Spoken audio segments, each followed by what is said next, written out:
욥기 2장 17절에 3장 1절까지 보셨는데요.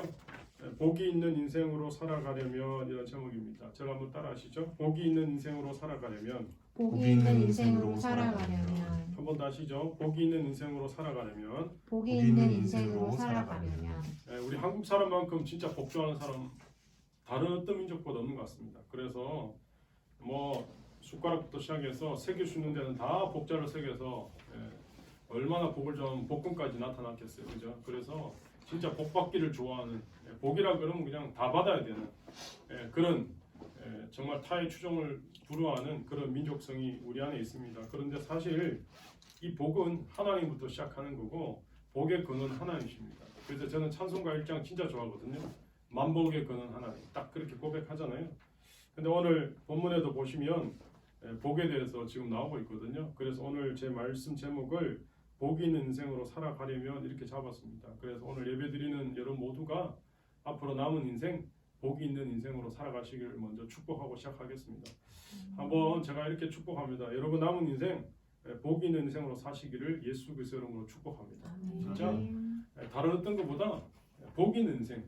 내가 인생을 이렇게 지난주에 만나서 이렇게 20년 만에 20년 전에 만났던 제자인데 이제 다시 만나서 이렇게 저렇게 20년도 더 됐죠. 그 시간의 간격을 이제 뛰어넘어서 또 이런저런 어제 만난 것처럼 정말 그렇게 이야기하고 옛날 이야기하면서 그 했지만 정말 어떻게 보면 우리의 남은 인생을 복 있는 인생으로 산다는 게 참 중요할 것 같아요. 그 친구가 이야기하면서 제가 목사다 보니까 사람들을 많이 만나는 직업이지 않습니까? 뭐 나이에 상관없이 성별에 상관없이 상위 1%와 하위 1% 이러면서 그러니까 그 친구도 그런 것 같다고. 근데 인생을 다 산 다음에 자기 인생을 한 문장으로 아니면 한 단어로 이렇게 딱 정리하는 게 좀 이상하지만 정리하라고 했을 때 내 인생은 복이 있는 인생이었어.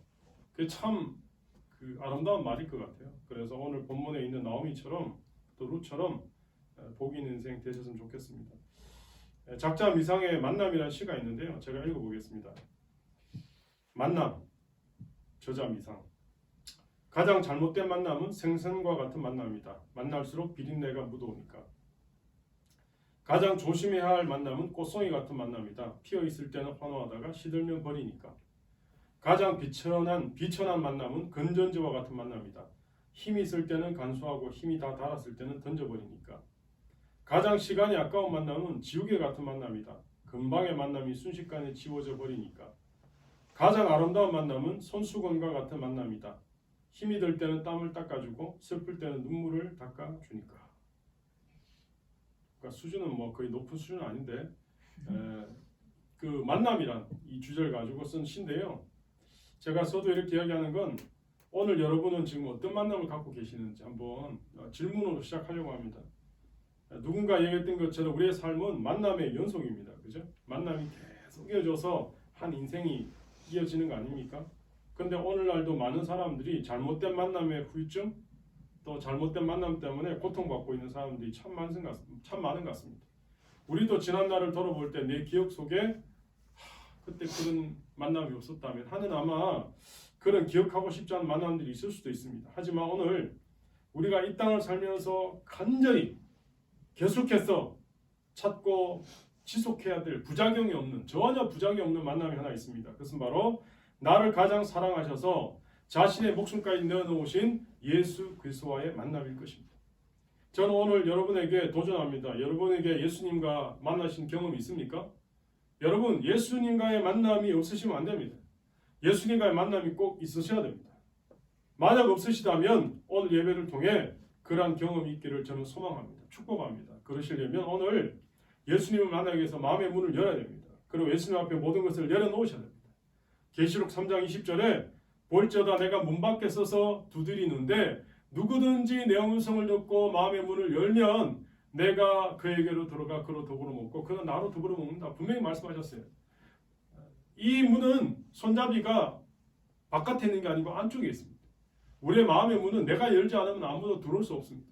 주님은 계속해서 두드리고 계시는데 내가 내 마음의 문을 열기만 하면 주님은 들어오시겠다고 약속하신 겁니다. 그래서 오늘도 마태복음 11장 28절에 수고하고 무거운 짐자들아 다 내게로 오라 내가 너를 쉬게 하겠다 약속하셨습니다.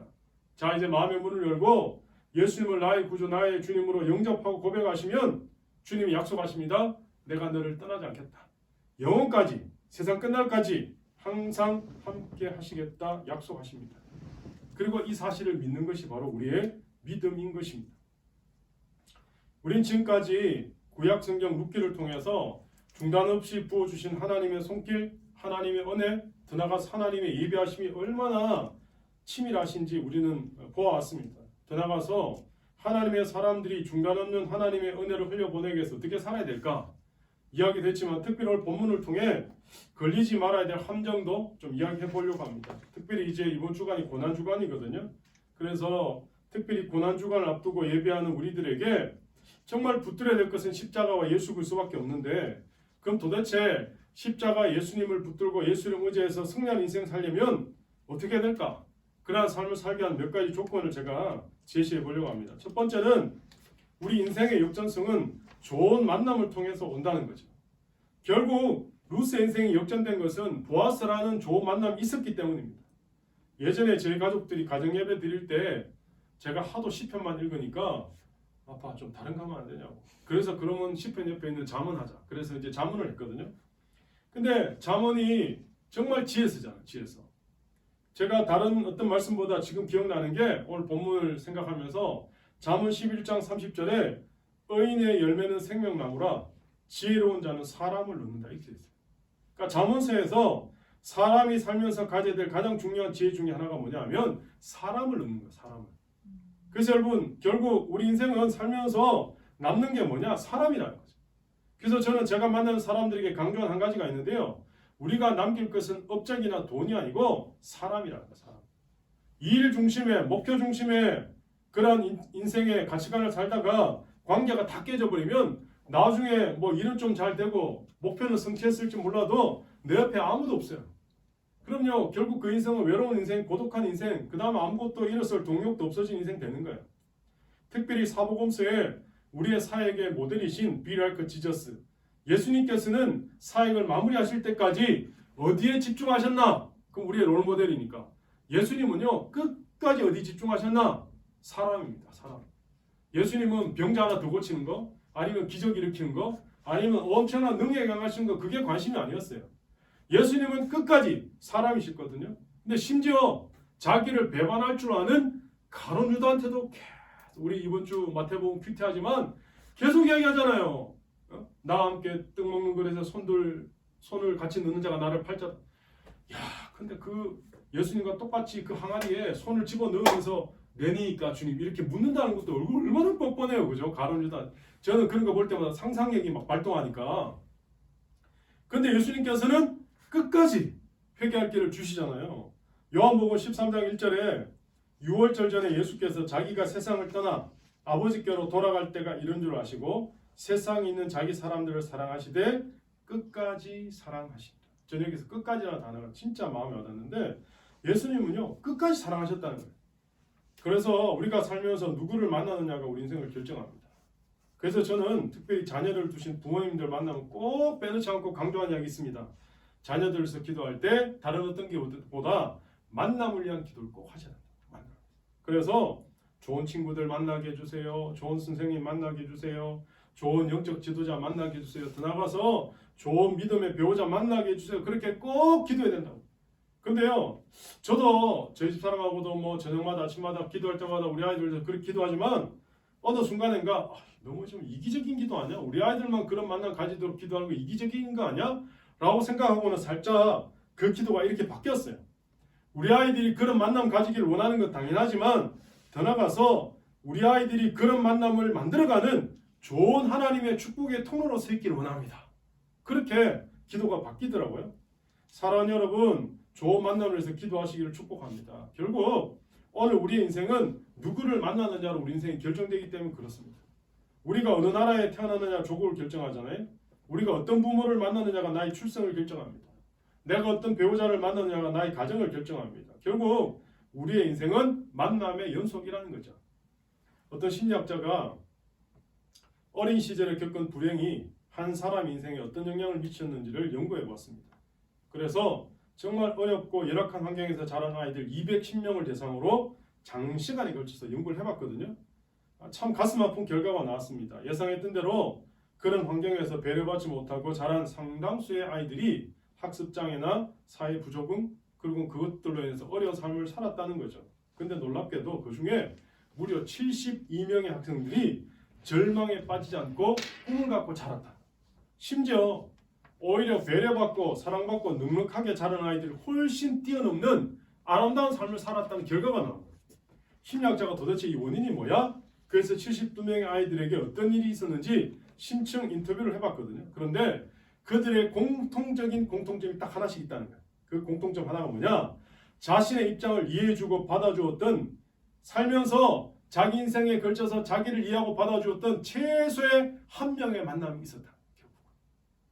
그래서 어렵고 낙후된 지역에서 배려받지 못하고 자랐던 아이들이 할지라도 살면서 나를 이해하고 용납하고 사랑해주는 단 한 사람만 만날 수 있다면 오히려 이 모든 것들을 극복할 수 있는 힘이 됐다는 거예요. 결과론적으로. 그래서 여러분, 우리에게 한 사람이라도 제대로 만나면 인생이 달라진다는 사실입니다. 제가 지난번에도 말씀드렸지만 나오미는요 정말 인생이 한많은 인생이에요.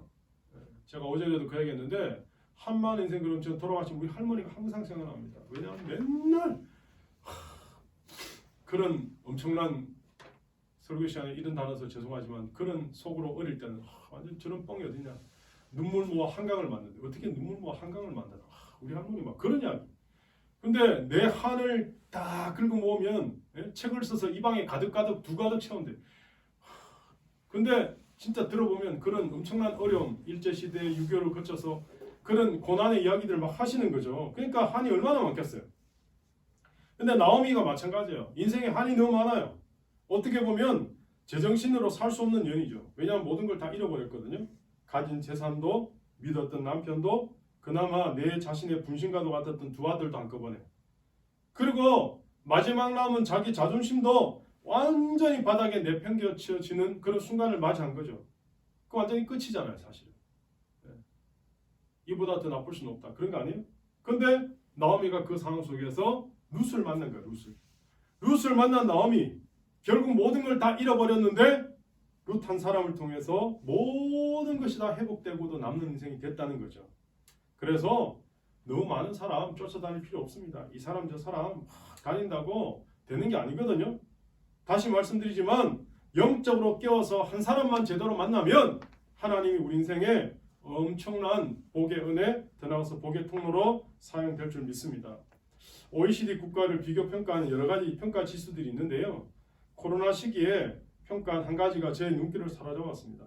일명 공동체 지수라고 있거든. 공동체 지수. 이게 뭐냐면 이렇게 질문이 나와 있습니다. 당신의 삶이 곤궁할 때 의지할 대상이 있으십니까? 이 질문이거든요.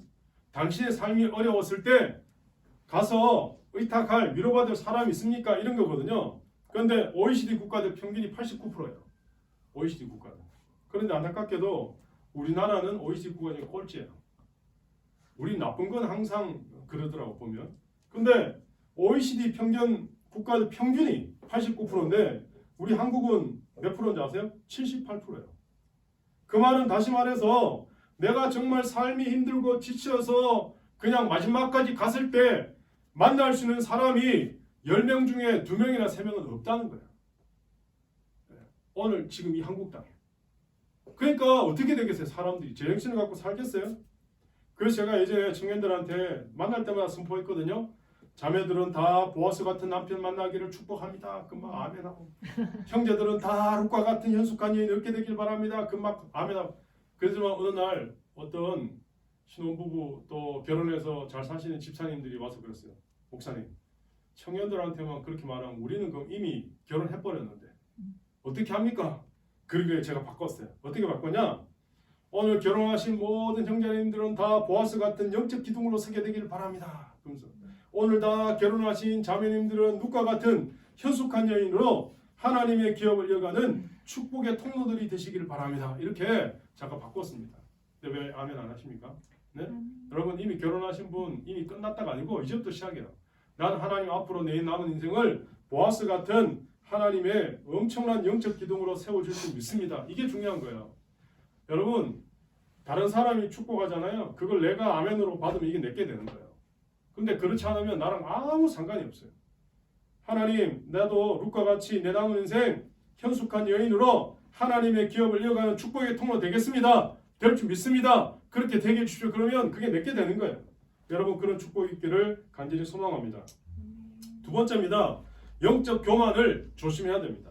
성경에 이런 말이 있거든요. 고린도전서 10장 12절에 그런 적 성줄로 생각하는 자는 넘어질까 조심하라. 고향을 떠나 모압 땅으로 이민 갔던 나오미가 이민생활 10년 만에 탈탈 털려서 빈털털이 됐잖아요. 그런데 계만도 취급 안 되는 이방인 룻과 함께 고향 땅 베들레헴으로 돌아왔잖아요. 돌아오니까 1장 21절에 이렇게 고백하거든요. 내가 풍족하게 나갔더니 여호와께서 내게 비어 돌아오게 하셨느니라. 여호와께서 나를 징벌하셨고 전능자가 나를 괴롭게 하셨거늘 너희가 어찌 나를 나오미라 부르느냐 하니라. 나오미는 하나님의 기쁨, 즐거움 이런 뜻이잖아요. 그러니까 지금 자기 인생이 그런 이름에 걸맞는 인생이 아니잖아요. 그러니까 어떻게 하게 합니까? 나를 나오미라 하지 말고 마라라. 마라가 뭡니까? 고통. 네. 지금 자기 인생이 그런 거예요. 정말 어떻게 보면 나오미는 그야말로 모든 삶이 다 무너진 채 전쟁터에서 겨우 목숨만을 간신히 건져서 탈출한 패잔병처럼 고향으로 돌아온 거죠. 그런데 1장 마지막에 22절에 이렇게 나오거든요. 나오미가 모압 지방에서 그의 며느리 룻과 함께 돌아왔는데 그들이 보리 추수 시작할 때에 베들레헴에 이르렀더라. 비록 모든 걸 다 잃어버린 삶의 자리, 완전히 나는 이보다 더 나쁠 수 없다는 삶의 자리에 내려갔지만, 바닥까지 내려갔지만 들려온 하나님 음성을 그 순간에 나오미는 붙들었던 거예요. 그 희미한 하나님 음성이라도 붙들고 삶의 방향을 하나님께로 터닝하니까, 하나님께로 향하니까 어떻게 해요? 하나님께로 돌아온 거예요. 돌아오니까 하나님이 기가 막힌 타이밍을 준비하신 거예요. 어떤 타이밍? 보리 추수 시작할 때. 보리 추수가 이미 끝난 때도 아니고 아직 보리가 아직 피지도 않은 때도 아니고 추수 시작할 때 그 타이밍에 돌아오게 하신 거예요. 그래서 2장은 나오미와 룻의 회복을 보여줍니다. 더 나아가서 하나님 예비하신 풍성함이 나타난 장입니다. 그래서 룻 2장의 주제를 한 단어로 말하면 은혜입니다. 은혜. 하나님의 은혜. 강물 같은 하나님 은혜가 넘치는 1장은 탈탈 털려서 실패한 장이라면 2장은 하나님의 은혜가 부어지는 그런 말씀의 장이거든요. 그런데 그것도 인간은 우연히 고향 땅에 돌아온 이방인 룻이 어머니 제가 오늘부터 먹고 살아야 되니까 이삭 줍기 해야 되겠습니다. 그래서 어느 밭으로 갈지 모르지만 그냥 이삭 줍기 하겠습니다 하고 그냥 우연히 갔어요. 우연히 갔는데 가보니까 그 보리밭이 누구 밭이야? 보아스의 밭인 거예요. 그러니까 우연히 갔는데 하나님은 마침내 보아스의 응답으로 주신 거죠. 이게 놀라운 거 아닙니까? 그래서 14절 2장 14절에도 식사할 때 보아스가 룻에게 이르되 이리 와서 떡을 먹으며 내 떡조각을 초에 찍으라 하므로 룻이 곡식 빼는 곁에 앉으니 그가 볶은 곡식을 주매 룻이 배불리 먹고 나왔다. 배불리 먹고 나왔다. 그럼 어느 정도 포만감인지 아시겠죠? 오늘 18절 우리 있는데 18절 한번 읽어보실래요? 18절 같이 읽습니다. 시작. 그것을 가지고 성읍에 들어가서 시어머니에게 그 준 것을 보이고 그가 배불리 먹고 남긴 것을 내어 시어머니에게 드리매. 18절에는 뭐가 나옵니까? 그가 배불리 먹고. 예. 여러분 오늘 룻기 2장에서 정말 바닥까지 이삭 죽기까지 낮아진 룻을 통해서 하나님이 풍성하게 채우시는 은혜를 우리는 보고 계시는 겁니다. 특별히 여러분 그 위에 있는 17절 다시 한번 보실래요? 17절 말씀 있습니다. 시작. 룻이 밭에서 저녁까지 줍고 그 준 것을 떠니 보리가 한 에바쯤 되니라. 여러분 여기서 한 에바는 오늘날의 단위로 말하면 22리터 정도 됩니다.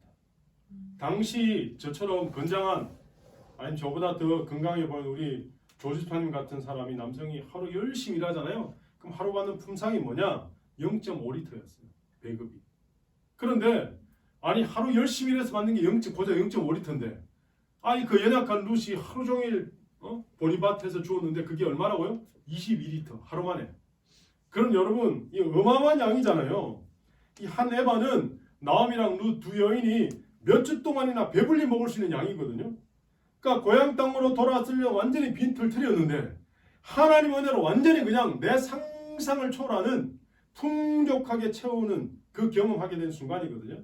근데 여러분 만약에 룻기서가 2장으로 다 끝났으면 아마 성경은 이렇게 되는 거죠. 우리도 볼 때 그렇지 실패한 나오미 빈털터리 된 나오미가 하나님 음성 제대로 듣고 고향으로 돌아왔더니 하나님 보리 추수 시작할 때가 되어서 풍족하게 먹고 배불리 먹고 해피엔딩 땅땅땅 그럼 끝나는 거야.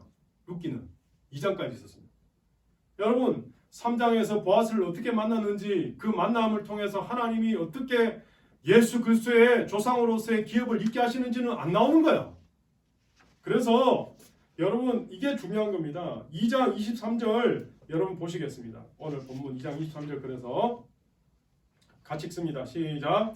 이에 룻이 보아스의 소녀들에게 가까이 있어서 보리 추수와 밀추수를 마치기까지 이삭을 주며 그의 시어머니와 함께 거주하니라. 그래서 여러분 2장 23절이 끝이 아니야.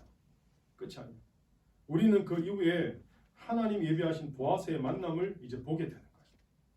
사무엘하 11장 1절에 이런 말씀이 있거든요. 그 해가 돌아와 왕들이 출전할 때가 되매 다윗이 요압과 그에게 있는 그의 부하들과 온 이스라엘 군대를 보내니 그들이 암몬 자손을 멸하고 랍바를 에워쌌고 다윗은 예루살렘에 그대로 있더라.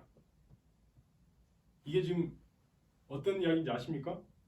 그 다음 장면이 어디로 이어진지 성경 이제 아시면 알 텐데 이 다음 장면이 다윗이 바세바랑 불륜 장면이 이어지기 직전의 내용이거든요. 분명히 다윗은 군사들과 함께 전쟁터에 있어야 되거든요. 그런데 자기 부하들은 전쟁터에 다 내보내놓고 자기는 늦잠 자고 그냥 일어나서는 그냥 예루살렘에서 빈둥빈둥 그러다가 결국은 정력을 주체 못해서 그 범죄에 저지르는 거예요. 그 옛날 사울왕에게 쫓겨다니면서 국경 저지대 동굴에 숨어서 죽느냐 사느냐 그리고 심지어는 자기의 적군인 블레셋한테 가서 그냥 미친 척하면서 침을 줄줄 흘리면서 그렇게 살아남았던 다윗이었는데 이제 왕이 되고 나니까 어떻게 해요? 살짝 영적 나사가 풀린 거죠. 그 어려웠던 시절을 잊어버리고 말았던 거죠. 여러분 그래서 조심해야 돼요. 잘 될수록 조심해야 돼요. 오히려 영적으로 더 깨어있어야 돼요. 그러므로 오늘 하나님 백성인 우리들의 삶의 목적은 행복 그 자체로 끝나는 게 아닙니다. 저도 많은 성도들에게 행복하십시오 이야기하지만 세상이 쓰는 사회성의 언어로 쓰는 거지 여러분 우리는 행복 자체가 목적이 아니고 하나님이 오늘 저와 여러분을 부르시는 목적은 단순히 하나님의 자녀로 이 땅에서 잘 먹고 잘 살았다 행복했다 땡땡땡 그거로 끝나는 생각 아니라는 거예요. 오늘 우리의 인생의 목적은 우리의 삶을 통해서 하나님의 거룩을 나타내고 영혼을 살리는 게 목적이에요. 여러분 하나님 오늘 우리를 부르신 목적은 행복이 아니고 거룩입니다. 거룩. 이게 완전히 다른 거예요. 그래서 두피 로빈슨이라는 사람이 글에 나오는 이야기가 있거든요. 성도의 신앙은 두 가지가 있대요. 첫 번째는 유치한 신앙이 있고 두 번째는 어린아이 같은 신앙이 있대요. 영어로 유치한 신앙은 childish faith예요. 어린아이 같은 신앙은 childlike faith예요. 다르죠, 그죠? 유치한 신앙과 어린아이 같은 신앙. 그러면 유치한 신앙의 특징과 어린아이 같은 신앙의 특징이 어떻게 다르나 제가 이제 책에서 가족들에게 해볼게요. 유치한 신앙을 가진 사람 5가지. 첫 번째, 성도에게는 결코 권한이 없다고 믿어요. 그래서 조그만 시험이 닥쳐오면 그것을 저주로 여기고 경직된 신앙관을 갖게 된다. 두 번째, 성도의 살아가는 목적은 행복이라고 믿어요. 그래서 조그만 불행에도 견디지 못하고 쉽게 믿음이 무너져 내린다는 거죠. 세 번째, 하나님은 모든 기도를 다 들어주신다고 믿어요. 그래서 몇 번 기도하고 난 다음에 속히 응답 없으면 초잠을 떨치지 못해요. 네 번째, 성도는 하나님의 뜻을 모두 다 이해할 수 있다고 생각해요. 그래서 자기의 작은 머리로 모든 것을 설명하려고 하다가 자주 시험에 빠지곤 한다는 거죠. 마지막 5번째, 성도는 모든 부분에서 승승장구해야 된다고 믿어요. 그래서 신앙인이 세상 속에서 패배하는 것 같이 보이거나 낙오되는 것 같이 보일 때 이것을 도저히 신학적으로 받아들이지 못하는 게 어때? 이게 바로 유치한 신앙의 5가지 특징이다. Childish faith. 그러면 두 번째, childlike faith는 어떤 특징이 있냐? 5가지. 어린아이 같은 신앙. 첫 번째, 하나님은 고난을 사용하신다는 걸 믿어요. 그래서 고난 자체 때문에 기뻐할 수는 없지만 그렇다고 슬퍼하는 것이 아니라 고난조차 사용하셔서 우리를 연단하시는 하나님의 손길을 바라본다는 거죠. 두 번째, 성도의 살아가는 목적은 행복이 아니라 거룩이라는 것을 믿어요. 그래서 시련을 통해서 자신이 정금같이 나올 것을 기대하고 삽니다. 세 번째는 기도의 응답은 예, 아니요, 기다리라고 주어질 수 있기 때문에 초조하게 한 가지 응답만을 고집하지 않고 신실하게 하나님의 인도하심에 굴복해서 살아간다는 거죠. 네 번째, 성도는 하나님의 뜻을 다 이해하지 못한다 할지라도 끝에 가서는 하나님께서 자신을 푸른 초장, 맑은 시냇가로 인도하심을 확신해요. 하나님은 나보다 나를 더 잘하시는 분이기 때문이죠. 그리고 하나님은 신실한 분이기 때문입니다. 그러므로 믿음의 성도는 모든 것을 다 알기 때문에 주님을 따라가는 것이 아니라 주님의 사랑을 확신하기 때문에 따라가는 거예요. 이 여러분 달라요. 마지막 다섯 번째, 우리의 힘의 원천은 우리의 강함을 자랑하는 것이 아니라 우리 약함을 인정하는 것이라고 믿어요. 그래서 고린도서 12장 9절에 10절에 있는 것처럼 내게 이르시되 내 은혜가 내게 족하도다. 이는 내 능력이 약한 데서 온전하여짐이라 하시니라. 이러므로 도리어 크게 기뻐함으로 나의 여러 약한 것들에 대해 자랑하리니 이는 그리스도의 능력으로 내게 머물게 하려 함이라. 그러므로 내가 그리스도를 위하여 약한 것들과 능력과 궁핍과 핍박과 곤란을 기뻐하노니 이는 내가 약할 때 곧 강함이니라. 그러므로 우리가 계속해서 지금 나오미와 룻을 보시는데요. 나오미와 룻은 유치한 신앙의 수준이 아니고 어떤 신앙? 어린아이 같은 신앙인 거죠. 예. 순수하게 하나님만 바라보니까 하나님의 은혜에 파도 타기를 지금 하고 있는 중이죠. 그런 의미에서 오늘 예배 가운데 오신 여러분도 남은 인생 하나님의 은혜의 파도 타기 가운데 어린아이 같은 신앙관으로 날마다 하나님의 축복의 통로가 다 되시기를 소망합니다. 마지막 세 번째는 여러분 룻기 이제 오늘 본문을 제가 이렇게 잘랐거든요. 2장 23절 하고 3장 1절을 잘랐는데 저는 3장 1절이 오늘 본문의 키워드라고 생각하거든요. 그래서 3장 1절을 다시 한번 보시겠습니다. 3장 1절 말씀 같이 읽습니다. 시작. 요새 시어머니 나오미가 나오미가 그에게 이르되 내 딸아 내가 너를 위하여 안식할 곳을 구하여 너를 복되게 하려 하지 않겠느냐. 제가 오전 예배 때도 그 얘기했지만 3장 1절 말씀을 며칠 전부터 계속 제 마음에 박히는 거예요. 화장실에서도 떠오르고 지나가다 떠오르고 오늘 아침 봤는데 또 이 말씀이 막 가슴에 뭔가 뭉클뭉클하게 짠한 거예요. 나오미가 그렇지 않습니까? 정말 한많은 인생으로 그렇게 살 수 있던 인생인데 이방 며느리 룻을 통해서 지금 현재적 삶에서 오는 여러 풍성함들이 있었지만 그러나 그것으로 중단하지 않고 그냥 룻은 시어머니한테 와서 어머니 오늘 제가 이만큼 양식을 구했습니다. 신나서 얘기했지만 나오미는 그게 중요한 게 아니고 하나님이 그 다음에 어떻게 기업을 이어가실지 그걸 영적인 눈으로 보고 있었다는 거죠. 그게 여러분 이제 저는 인정하기 싫지만 이제 저도 기성세대가 되어가거든요. 저 같은 기성세대가 해야 될 역할이 아닌가 이런 생각이 듭니다. 나 혼자만 잘 먹고 잘 사는 걸로 끝나는 게 아니고 다음 세대에 어떻게 신앙을 잘 물려줄 수 있느냐. 그래서 여러분 신앙은 유전이 아니고 유산입니다. 오늘 나오미가 이방 며느리 비록 그 당시에 계만도 취급 못하는 이방 며느리 모압인 룻이었지만 하나님께서 이 이방인 룻을 통해 어떻게 하나님의 기업을 이어가게 하실까? 그걸 지금 나오미는 기도하고 영적인 눈을 열어 보고 있는 거예요, 여러분. 그러니까 결국은 제가 볼 때는 이 성경책을요 룻기라고 하는 게 아니고 나오미서라고 해야 되는 게 맞는 것 같아요. 제가 볼 때는 제가 그 생각이 들더라고요. 이건 룻기가 아니고 나오미서다. 나오미. 네. 그랬더니만 이미 벌써 하고 있더라고요. 어느 교회에서 시어머니 학교를 나오미 학교라고 해서 이름 붙여서 아버지 학교, 어머니 학교 이렇게 하는데 나오미 학교 이렇게 한다 하더라고요. 그러니까 해 아래 세배가 없구나. 결국 다 그 나무의 그 밥이구나. 제가 그 생각했는데 나만 창조적 생각이 아니고 다 똑같구나. 비슷하구나. 근데 어쨌든 오늘 이방 며느리 룻이 다음 세대에 어떻게 하나님이 준비하게 하시고 쓰시는지를 나오미가 지금 계속 이야기하고 있는 거예요. 지금 보여주고 있는 거죠. 그래서 3장 1절 다시 보시면 이렇게 얘기하잖아요. 룻의 시어머니 나오미가 그에게 이르되 내 딸아 내가 너를 위하여 안식할 곳을 구하여 너를 복되게 하여야 하지 않겠느냐. 이 엄청난 복에 대한 이야기를 하는 거예요. 오늘 본문을 이제 3장 전체를 보시면 어떤 분은 야 이거 삼류 소설이나 불륜 드라마 아니야 하실지 모르지만 성경을 정확하게 알고 보셔야 되거든요. 룻기를 전체를 관통하는 개념이 있거든요. 그게 2장 20절입니다. 룻기 4장을 전체를 뚫고 가는 한 구절이 있다면 2장 20절인데 2장 20절을 다시 보시겠습니다. 2장 20절 읽겠습니다. 시작. 나오미가 자기 며느리에게 이르되 그가 여로부터 복받기를 원하노라. 그가 살아있는 자와 죽은 자에게 은혜 베푸기를 거치지 않는다 하고 나오미가 또 그에게 이르되 그 사람은 우리와 가까우니 우리 기업을 물을 자 중에 하나이니라 하니라. 2장 20절에 기업을 물을 자라는 단어가 나오잖아요. 이 기업을 물을 자라는 이 말이 히브리어로 고엘입니다. 고엘. 이 말은 다시 말하면 누군가를 대신해서 값을 지불해 주는 사람 이런 거예요. 원래 구약 레위기 율법에는요. 토지를 영원히 소유하지 말라 그랬거든요. 팔지 말라 그랬거든요. 왜냐하면 토지는 다 하나님의 거니까. 그리고 심지어 동족이 돈이 없어서 잠시 종살이 할 수 있지만 평생 종으로 삼지 말라 그랬거든요.